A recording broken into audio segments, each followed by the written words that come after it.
Example 3. This time we're going to end up with one real root and two imaginary roots. Let's review the steps to factoring a polynomial. Step 1, what is the degree? That'll tell you how many roots we're going to find. Step 2, find and list all the possible roots. Those are our P over Q's. Step 3, test the possible roots using the remainder theorem. Step 4, the first root is the one with the remainder 0. Step 5, use synthetic division to divide out the first root. Step 6, factor the reduced polynomial. And step 7, write the original polynomial as a product of its factors. Here's our next polynomial. Step 1, what is the degree?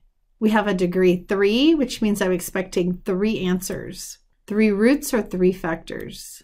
Step 2, find and list all the possible roots. These are our P over Q's. So our P over Q's are just 1 and negative 1.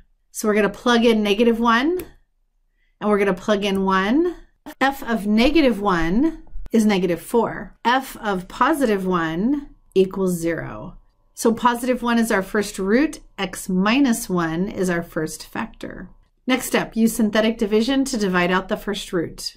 We're going to take our polynomial and divide it by x minus 1 using synthetic division. Step 1, bring the 1 down. Multiply, add down. We knew this was a factor, and this confirmed it because we got a remainder 0. Next, this becomes the coefficients of your terms of your new polynomial. Since we started with a degree 3, we divided out a term. We are going down to x squared. So the new polynomial, this coefficient went right there.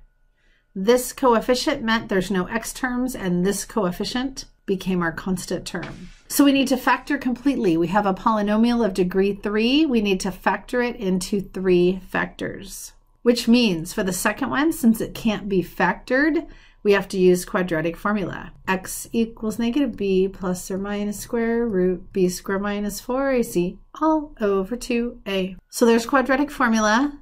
A is 1, b is 0, and c is 1. So we plug our numbers into quadratic formula. Next, we're going to simplify the discriminant, which gives us negative 4 underneath the square root sign, and then a 0 out front. Now, negative 4 is equal to 4 times negative 1. The square root of 4 is 2, and the square root of negative 1 is I.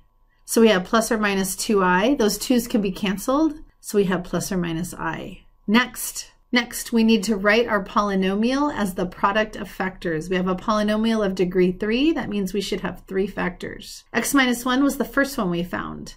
We found 2 roots plus I and minus I. So we have x plus I and x minus I. And that is our polynomial factored completely.